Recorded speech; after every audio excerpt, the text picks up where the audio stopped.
Last class में हम लोगों ने प्लेन के बारे में डिस्कस किया है। आज हमें डिस्कस करना है a straight line in 3 dimensional geometry. ये आपका 3 डायमेंशनल ज्योमेट्री का सबसे इम्पॉर्टेंट चैप्टर है, आपका सबसे इम्पॉर्टेंट टॉपिक है और सबसे ज़्यादा क्वेश्चंस आपका इसी से बनता है। अगर 7 सवाल पूछ रहा है, 7 से 8 सवाल एनडीए में, तो 3 सवाल कम से कम इधर से ही बनेगा, स्ट्रेट लाइन से ही बनेगा। बहुत ज़्यादा कठिन तो नहीं होता है, लेकिन ढेर सारे फार्मूले वगैरह हैं, थोड़ा सा इसमें याद आपको करना होगा। तो सबसे पहले हम equation of a straight line की बात करें तो equation of a straight line, if two equations of a plane taken together,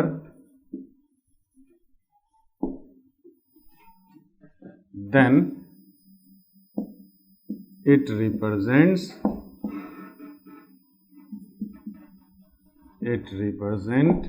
an equation of a straight line। अगर दो तल के समीकरण को, दो प्लेन के इक्वेशन को एक साथ ले लिया जाए हमारा, तो वो क्या बताता है? 3D में एक स्ट्रेट लाइन के इक्वेशन को बताता है आपका। जैसे हमने लिया क्या कि a1x plus b1y plus c1z plus d1 is equal to 0 और a2x plus b2y plus c2z plus d2 is equal to 0। ये ले लिया हमने। तो अब अगर ये ले लिया तो ये भी एक प्लेन का इक्वेशन, ये भी एक प्लेन का इक्वेशन है। जैसे दो दीवार जहाँ पे मिलता है, दो दीवार जहाँ पे मिलेगा, जैसे एक दीवार ये है, एक दीवार ये है हमारा, तो अगर मिल रहा तो बीच में जो ये इंटरसेक्शन पॉइंट होगा वो एक लाइन ही तो होगा हमारा। ये दो दीवार अगर मिल रहा है तो इंटरसेक्शन क्या होगा? एक लाइन होगा। तो अब अगर हम बात करें किसी भी इक्वेशंस की, तो अगर कोई भी पॉइंट हमारा अल्फा बीटा गामा इसको सेटिस्फाई करता है और इसको भी सेटिस्फाई करता है, तो अगर दोनों को सेटिस्फाई करता है तो हमेशा इन दोनों के लाइन ऑफ इंटरसेक्शन पर होगा। अगर कोई पॉइंट इस प्लेन के इक्वेशन को भी सेटिस्फाई करे और इस प्लेन के इक्वेशन को भी सेटिस्फाई करे, तो ये दोनों प्लेन के लाइन ऑफ इंटरसेक्शन पे होगा।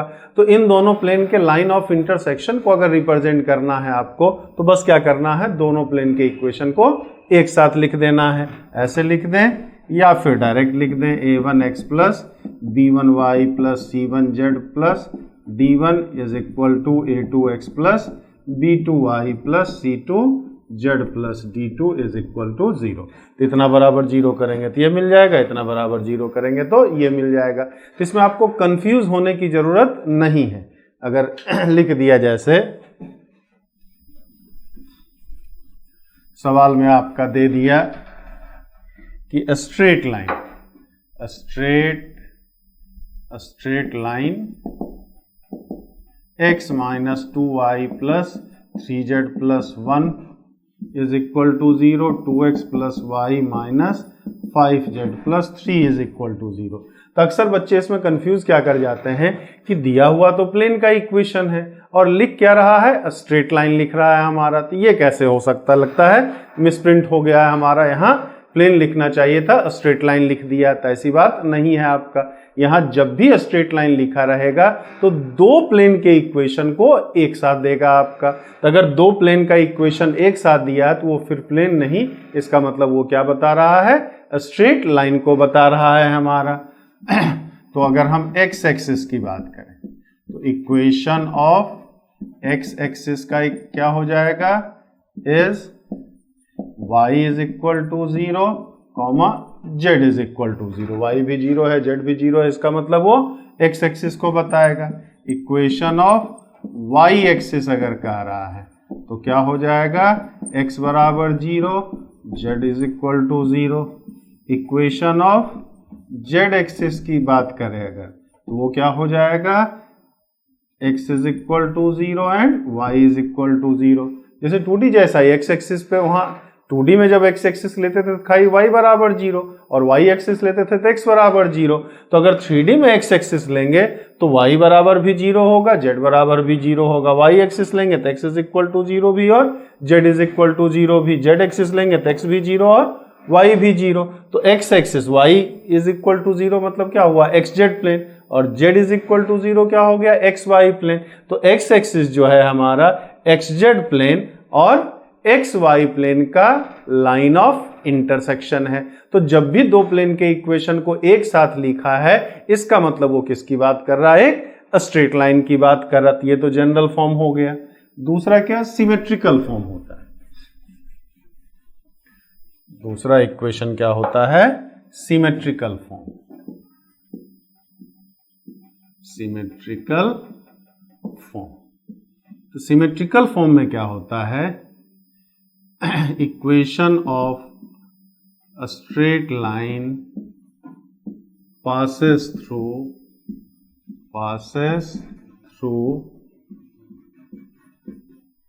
x1 y1 z1 is given by x minus x1 upon a is equal to y minus y1 upon b is equal to z minus z1 upon c, या फिर x minus x1 upon l, y minus y1 upon b, z minus z1 upon c हमारा, where a b c are direction ratios of line, and यहाँ पर sorry यहाँ L M N है, ये l है, ये m है, ये n है, where l n are direction cosines of line. तो इसको निकालने के लिए हमें क्या चाहिए होता है, डायरेक्शन कोसाइंस या डायरेक्शन रेशियोज लाइन का चाहिए होगा, और साथ ही साथ एक पॉइंट ऐसा चाहिए हमारा जिससे कि लाइन पास कर सके। तो अगर सिमेट्रिकल फॉर्म में दिया है तो एक पॉइंट की जरूरत होगी, और या फिर डायरेक्शन रेशियोज या डायरेक्शन कोसाइंस की जरूरत होगी। नीचे डायरेक्शन रेशियोज भी लिखा जा सकता है, डायरेक्शन कोसाइंस भी लिखा जा सकता है। अब अगर इक्वेशन दे दिया है तो नीचे वाला तीनों नंबर डायरेक्शन कोसाइंस है कि डायरेक्शन रेशियोज है, ये कैसे पता करेंगे, तीनों को स्क्वायर करके ऐड कर देंगे। हम लोग क्या जानते हैं, L square plus M square is equal plus N square is equal to 1 होता है, लेकिन A square plus B square plus C square तो 1 नहीं होता है हमारा। तो अगर नीचे दिए गए तीनों नंबर के स्क्वायर का सम अगर 1 के इक्वल है, इसका मतलब कि नीचे वाला तीनों नंबर क्या है, डायरेक्शन कोसाइंस है। और अगर नीचे वाला तीनों नंबर के स्क्वायर का सम 1 से कम या ज्यादा है, इसका मतलब कि दिया गया तीनों नंबर जो है वो क्या है, डायरेक्शन रेशियोज है हमारा। फिर 2 points form,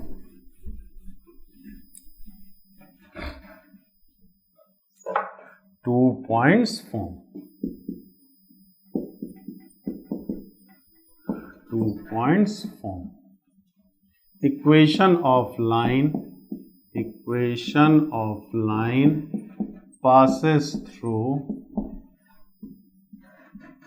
passes through x1 comma y1 comma z1 and x2 comma y2 comma z2 is given by x minus x1 upon x2 minus x1 is equal to y minus y1 upon y2 minus y1 z minus z1 upon z2 minus z1। हमारा x1 y1 z1 अगर अलग x1 y1 z1 की जगह ऊपर अगर हम x2 y2 z2 भी लिखना चाहें तो भी हमें कोई दिक्कत नहीं होगी। तो इसका इस्तेमाल कब करेंगे, जब लाइन पर का 2 पॉइंट आपको पता हो। तो लाइन पर का 2 पॉइंट अगर पता हो तो इस फार्मूले की मदद से हम स्ट्रेट लाइन का इक्वेशन निकाल सकते हैं। फिर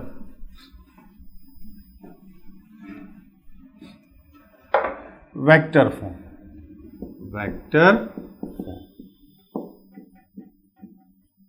equation of line passes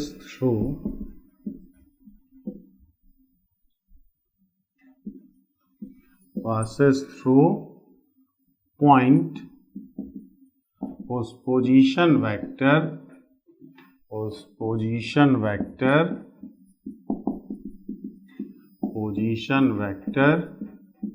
is vector A and parallel to parallel to vector B is vector R is equal to vector A plus T vector B, where t is any scalar, where t is any scalar। जैसे हम कह दिए कि कोई ये line है हमारा, ये किसी पॉइंट A से जिसका पोजीशन वेक्टर वेक्टर A है, वेक्टर A से पास कर रहा है और ये वेक्टर B के पैरेलल है हमारा। तो इस लाइन का इक्वेशन चाहिए आपको। तो इस पे मान लिया कोई भी आर्बिट्रेरी पॉइंट P है, अपने मन से कोई भी पॉइंट P ले लिया। अब अपने मन से 3D में कोई पॉइंट P लेते हैं तो उसका पोजीशन वेक्टर हमने क्या लेना बताया था कि वेक्टर R बताया हमने। तो वेक्टर AP हमारा क्या हो जाएगा, वेक्टर AP हमारा vector R minus vector A। अब AP हमारा जो है वो पैरेलल टू वेक्टर B है, that means vector AP and vector B are collinear. ये क्या है हमारा, कोलिनियर है, संरेखीय है हमारा। और संरेखीय होने का मतलब कि दोनों में से किसी एक वेक्टर को हम दूसरे वेक्टर के स्केलर के साथ मल्टीप्लिकेशन के इक्वल दिखा सकते हैं। कोलिनियर होने का ही कंडीशन था, आपको वेक्टर में बताया गया है कि P और Q कोलिनियर कब होगा, जब वेक्टर P बराबर लेमडा वेक्टर Q हो। तो लेमडा इस्तेमाल ना करके हमने स्केलर क्या T इस्तेमाल किया। तो वेक्टर AP हमारा क्या हो गया, vector R minus vector A T vector B, यानी कि vector R is equal to क्या, vector A plus T vector B। यही R हमारा आर्बिट्रेरी पॉइंट का position vector.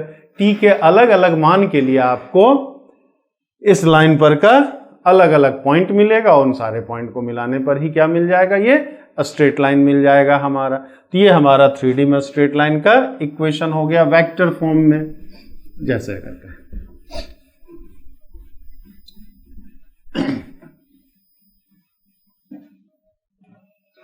Equation of line, find equation of line, equation of line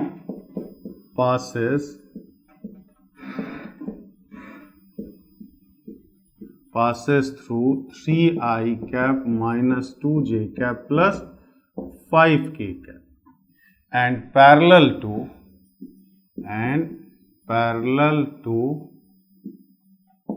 4i cap plus 3j cap plus 2k cap है हमारा।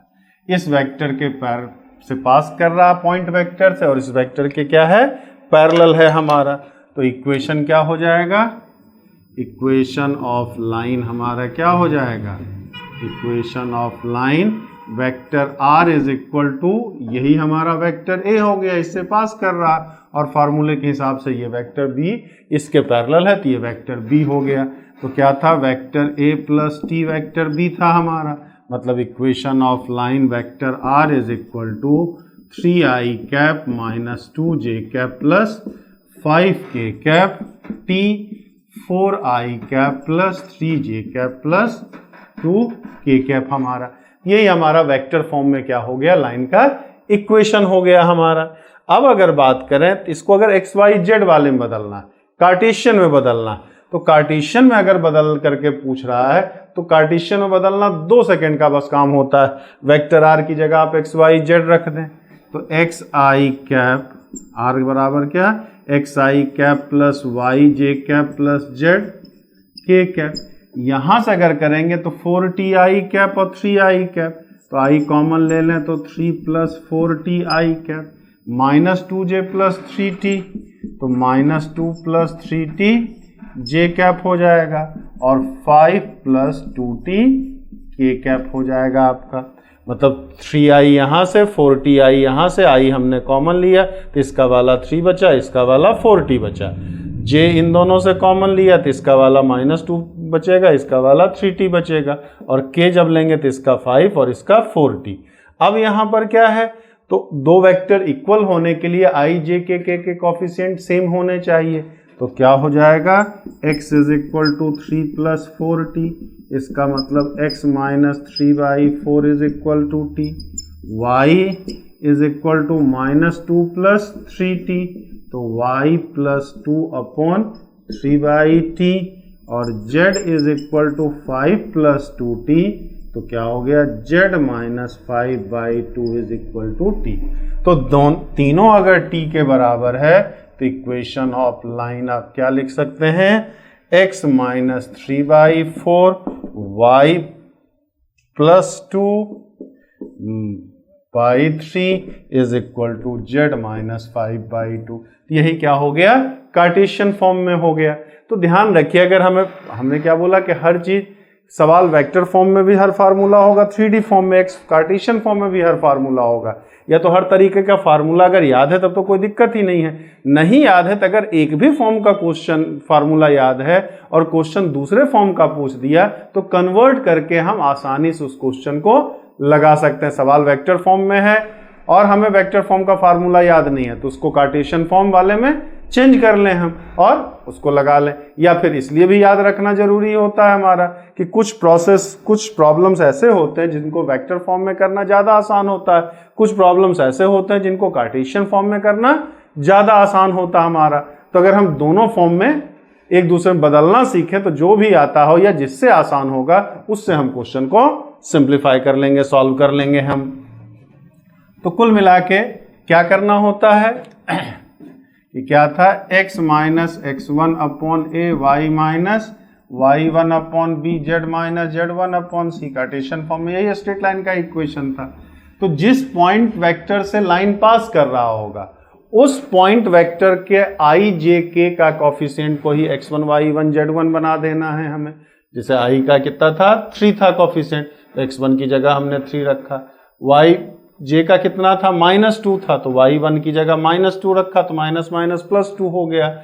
और z1 की जगह कितना, k का कॉफिशिएंट 5 था तो z1 की जगह हमने क्या 5 रखा। और नीचे जो ABC होता है, नीचे जो ABC डायरेक्शन कोसाइंस या डायरेक्शन रेशियो जो लिखते थे हम, उसमें क्या, जिस वेक्टर के पैरेलल लाइन है, जिस वेक्टर के पैरेलल लाइन है उसके i j k के कॉफिशिएंट को आपको क्या बना देना है, ABC। i वाले को नीचे, x वाले के नीचे लिख देंगे, j के कॉफिशिएंट को y के नीचे वाला बना देंगे और k के कॉफिशिएंट को z के नीचे वाला बना देंगे, यानी कि c बना देंगे। तो बमुश्किल 2 सेकेंड टाइम लगता है, उससे ज्यादा टाइम आपका नहीं लगना होता है।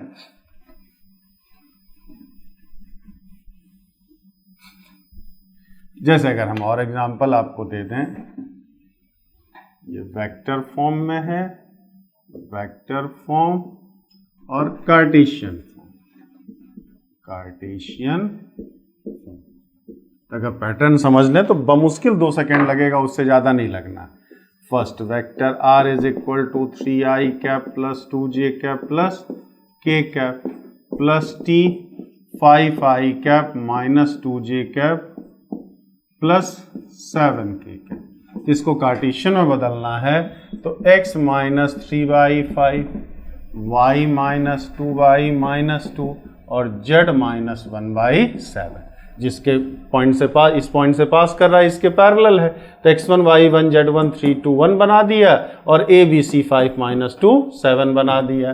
दूसरा वेक्टर r है हमारा i cap minus 3j cap plus 4 या minus 4k cap plus t 7i cap plus 2j cap plus 3k cap. ये क्या हो जाएगा, x minus 1/7 y minus minus 3 तो माइनस 3/2 और z माइनस माइनस 4/3 हमारा बन गया हमारा कार्टेशियन फॉर्म में। इसी का उल्टा भी कर सकते हैं, हमारा ये कार्टेशियन फॉर्म है और इसको वेक्टर फॉर्म में कन्वर्ट करना, वेक्टर फॉर्म में आपको कन्वर्ट करना। कार्टेशियन फॉर्म दे दिया, x minus 2/3 y minus 1/7 z minus 3/8। इसको वेक्टर फॉर्म में लिखेंगे तो vector r 2i cap plus j cap plus 3k cap plus t 3i cap plus 7j cap plus 8k cap हो जाएगा।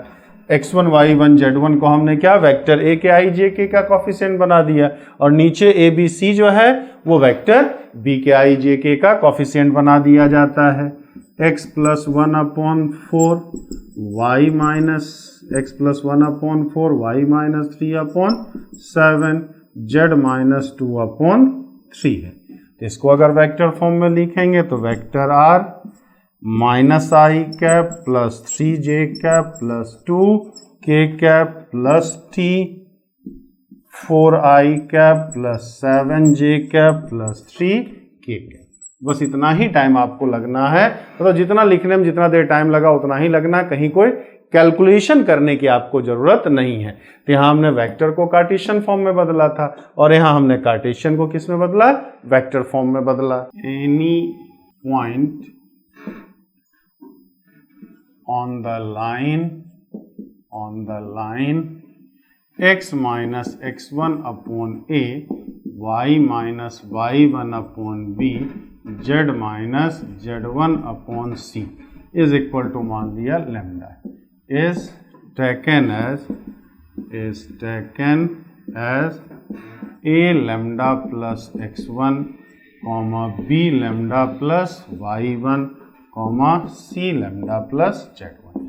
मतलब अगर इस स्ट्रेट लाइन पर कोई भी स्ट्रेट लाइन दिया है रेशियो के फॉर्म में, सिमेट्रिकल फॉर्म में, तो उस रेशियो को लेम्डा मान लेते हैं हम। तो पहले और को लेम्डा के बराबर करेंगे तो x बराबर क्या आएगा, अपने मन से अगर कोई 2D में पॉइंट लेना तो x, y ही तो लेते थे। तो 3D में अगर अपने मन से कोई पॉइंट लेना है तो x, y, z ले लेंगे हम, x, y, z ले लेंगे। तो यहाँ पर क्या, तो इसको इसके बराबर करेंगे तो x बराबर क्या आएगा, a लैम्डा प्लस x1। दूसरे वाले को लेम्डा बराबर करेंगे तो y क्या आएगा, b लैम्डा प्लस y1। और तीसरे वाले को लेम्डा के बराबर करेंगे तो z बराबर क्या आएगा, c लैम्डा प्लस z1। तो इस लाइन पर अपने मन से किसी पॉइंट का कोऑर्डिनेट इसको लिया जा सकता है। अब हमें किस पॉइंट की जरूरत होगी उसके हिसाब से लेम्डा का वैल्यू आपको यहाँ निकाल करके पुट करना होता है, जिससे क्या, तो लेम्डा निकालने के लिए क्या, जैसा कंडीशन सवाल में दिया रहेगा वैसा लेम्डा का वैल्यू आपको यहाँ निकाल करके रखना होगा। उसी तरह से position vector of any arbitrary point on vector r is equal to vector a plus t vector b is taken as vector a plus t vector b। यहाँ पे हमारा क्या है, कांस्टेंट t है हमारा, t का जैसा वैल्यू रहेगा वैसा निकाल करके आपको यहाँ पुट कर देना है, हमारा काम हो जाएगा। यहाँ आपको लेम्डा निकालना होगा, यहाँ आपको क्या निकालना होगा, t निकालना होगा। जैसे अब हम समझें इसको क्या कहना चाह रहा है, intersection point of a line and a plane.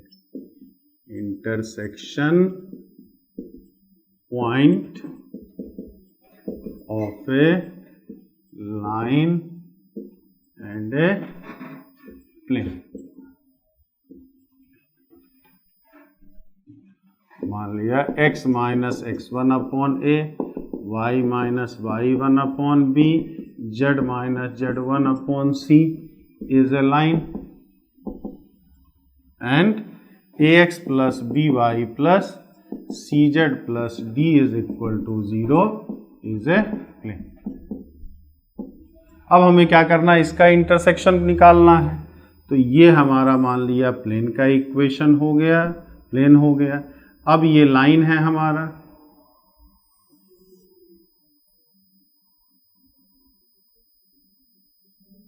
ये यहां पर इसको कट कर रहा है। ये मान लिया P इसका क्या है, इंटरसेक्शन पॉइंट है हमारा। ये लाइन का इक्वेशन था x minus x1 upon a, y minus y1 upon b, z minus z1 upon c। इसको मान लिया हमने लेम्डा के इक्वल।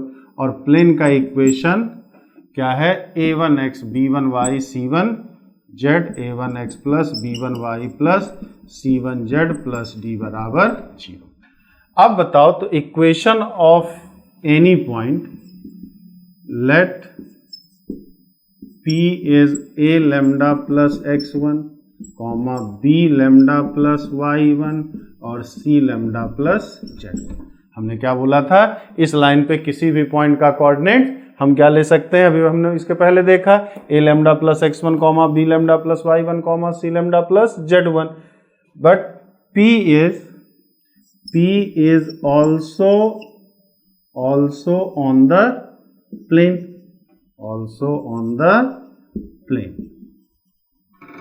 हमने मान लिया है क्या, let p is the intersection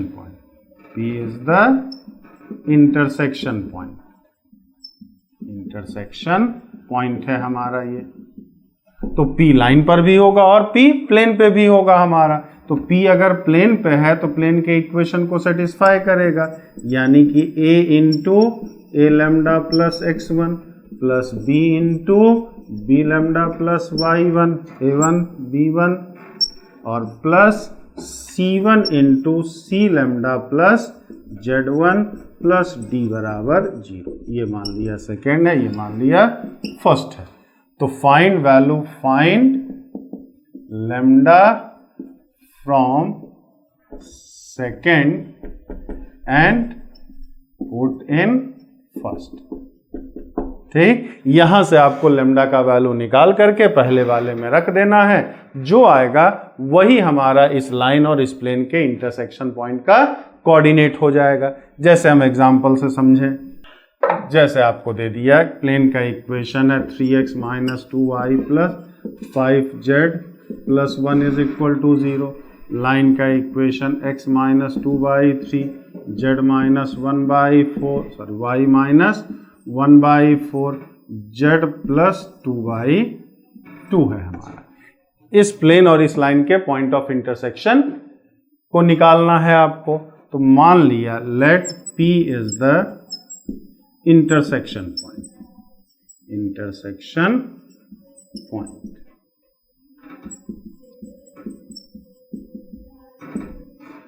तो अब इस पर कोई भी पॉइंट मान लिया इतना बराबर लैम्डा है हमारा, तो p क्या हो जाएगा, p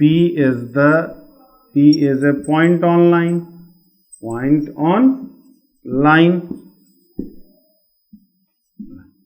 तो क्या हो जाएगा, p का कोऑर्डिनेट इसका मतलब 3 lambda plus 2 4 lambda plus 1 2 lambda minus 2, बस लैम्डा हमें निकालना होगा यहाँ। अब p जो है p ऑल्सो ऑन प्लेन पे भी है हमारा, तो प्लेन के इक्वेशन को सेटिस्फाई करेगा, तो 3 into 3 lambda plus 2 minus 2 into 4 lambda plus 2 और प्लस 5 इंटू 2 लैम्डा माइनस 2 और प्लस 1 इज इक्वल टू 0। तो इसको हम सिंप्लीफाई कर लें तो क्या आ जाए, इससे लैम्डा का वैल्यू निकाल करके इसमें रख देंगे, तो क्या आ जाएगा 9 lambda plus 6 minus 8 lambda minus 4 10 lambda minus 10 plus 1 बराबर 0। तो 9 10 9 19 में 8 गया 10 11 लैम्डा हमारा, 6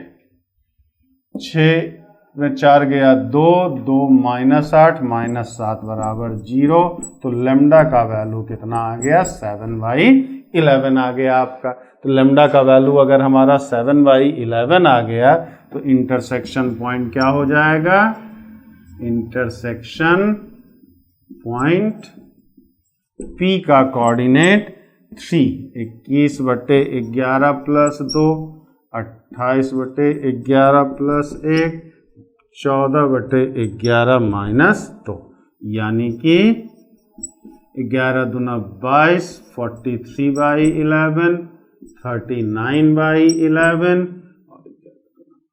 माइनस 8/11 हमारा। मतलब कुल सबसे पहले आप लैम्डा मान करके हम कोऑर्डिनेट P इस लाइन पे किसी पॉइंट का कोऑर्डिनेट कुछ मान लेते हैं हम। अब ये इंटरसेक्शन होने के लिए प्लेन के इक्वेशन को सेटिस्फाई करेगा, तो जो भी आपने आर्बिट्रेरी पॉइंट लाइन पे लिया था अगर वो इंटरसेक्शन पॉइंट है प्लेन के इक्वेशन को सेटिस्फाई करना चाहिए, तो उसको क्या कर दें, प्लेन वाले इक्वेशन में रख दें हमने, और उसमें रख देंगे तो लैम्डा का वैल्यू निकल आएगा। लैम्डा का वैल्यू जो निकला वो जो P का कोऑर्डिनेट्स माने थे लैम्डा के फॉर्म में आया था उसमें आप पुट कर दीजिए, आसानी से आप इंटरसेक्शन पॉइंट निकाल सकते हैं, कहीं कोई दिक्कत नहीं आनी है आपको।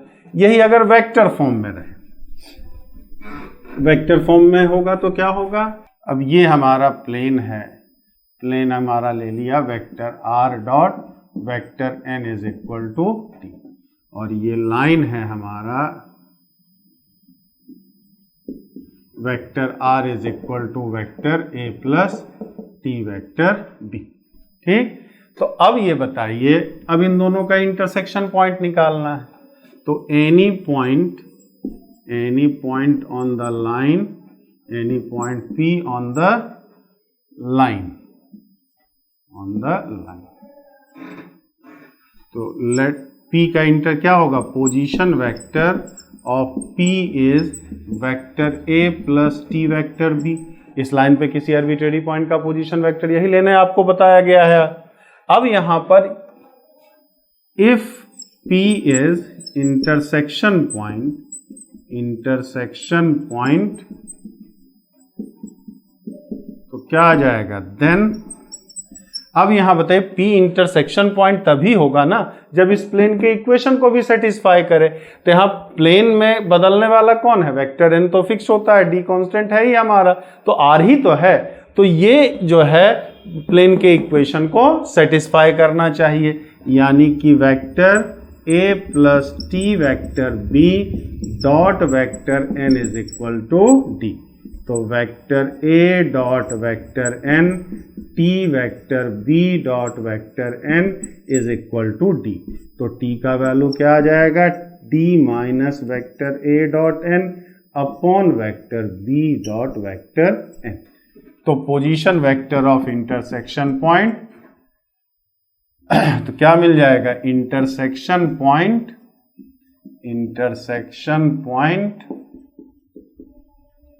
Of line vector r is equal to vector a plus t vector b and plane,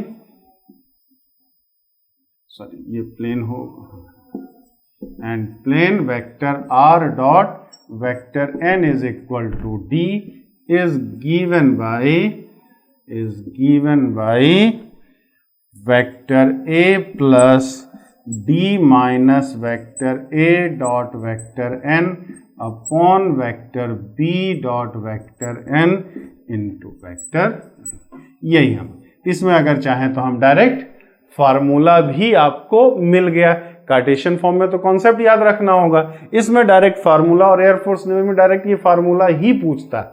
air force में ज़्यादातर केसेस देखा गया, एयरफोर्स हो चाहे नेवी हो चाहे एनडीए में, इस तरह ये फार्मूला भी अक्सर पूछा गया है, तो ये चीज़ आपको याद होना चाहिए।